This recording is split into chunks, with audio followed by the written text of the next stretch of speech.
Now we are going to start with the types of adsorption. So here we have two types of adsorption depending upon that whether the you can say adherence is a physical adherence or the adherence is a chemical adherence, right. So likewise we have physiosorption and we have chemiosorption. We can also write physical adsorption because physical adsorption word is being transformed into physiosorption, and chemicals this thing adsorption is transformed into chemiosorption, right. So but the meaning is same. Physiosorption means when one substance adhere to the other substance, just we can say they are just adhered, they are just linked up, but there is no chemical bond formed. There is no chemical bond that is existing between them. They are just physically adhered to each other. That means they are just attached to the surface. But as such, if we are concerned with the formation of bond, so no such bond formation is there, right. So, but when we look for chemiosorption, what we get to see that here the one substance this thing sticks to the other substance, and moreover it leads to the bond formation. It leads to the bond formation. So that means there exists a chemical bond between them. So if we talk about this physiosorption, then what kind of, you can say like as I told you, there is no such chemical bond, but still there will be some force with which they are linking up. That force is nothing but a weak force, that is van der Waals force. It is a van der Waals force. As we all know that van der Waals force is a weak force. So it is the, you can say it is the force with that it is responsible behind the physioadsorption. That means the two surfaces, when they get linked with the, simply by coming in contact with each other, they get linked with the weak van der Waals force. But here when we talk about bond formation, so obviously we are concerned that what kind of bond formation, ionic or covalent. So you will be surprised to know that this bond can be ionic and it can be covalent, depending upon the particles which are actually sticking, depending upon the surface which is sticking the other substance, means, or you can say depending upon the adsorbent and the nature of the adsorbate, that bond is ionic or covalent in nature, right. So if we talk about the enthalpy change, like whenever these substances come in contact, so as I told you, there is no chemical linkage between them, they are just linked with the weak van der Waals force. So obviously we know that the formation of bond leads to decrease in energy, but as such there is no bond formation occur, there is just a slight force that is holding the particles together. So that is why delta H is not too negative, or we can say it is in order of minus 40 kilojoules per mole, minus 40, that means it is just mild exothermic. It is not a complete exothermic reaction, it is a mild exothermic reaction. And likewise when we talk of chemiosorption, so obviously it leads to the bond formation either ionic or covalent. So that means it leads to an attraction, whether it can be attraction between the neutral molecules or it can be attraction between the charged particles. So whatever may be the nature of the attraction, but it leads to decrease in energy. So that means delta H is negative and the reaction is exothermic. Now when we talk of this thing, that what temperature just favors the physiosorption or what range of temperature favors this thing favors the chemiosorption. So we have seen that it is you can say the low temperature favors this, because at because it is mildly exothermic. So that means low temperature is favored this reaction, but in this reaction high temperature is favored. High temperature is favored.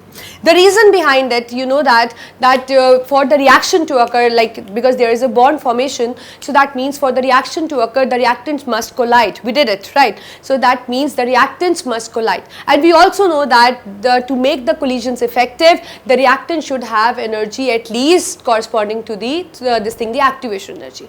If they will have that activation energy, then only they are able to cross the energy barrier in order to cause the effective collision.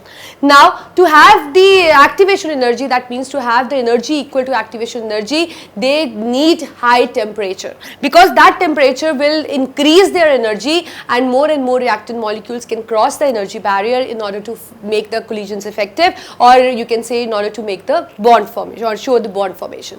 So that is what I mean by telling you that like as the chemical reaction, like for any chemical reaction there is a minimum energy needed, that is called as an activation energy.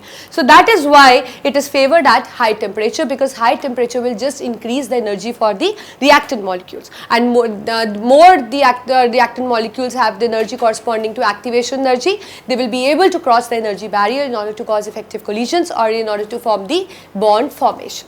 Right. So this is what is the chemisorption. But when we see in this case, it is not like that, it is favored at low temperature, because there is no such bond formation. There is no such concept of activation energy, because they are not going to react. Right. They will just going to adhere themselves with a force, that is the van der Waals force. And you know that the van der Waals force are of many types. We have dipole-dipole interaction, we have a hydrogen bonding, we have the dipole and induced dipole. All those forces come under the van der Waals. So any kind of force can be used, but still it will be a weak force. It will be a weak force, so it will be favored at low temperature, and even it will be mild exothermic. Now I have an example for you. See, if you talk about physiosorption, we just did an example, like I have a charcoal. I told you that when the charcoal has a tendency to adhere or absorb the gas particles. So they are just attached with the van der Waals force. There is no such bond formation occurs. So this is an example of the physiosorption in which the activated charcoal is just absorbing the gases like O2, H2 or this thing.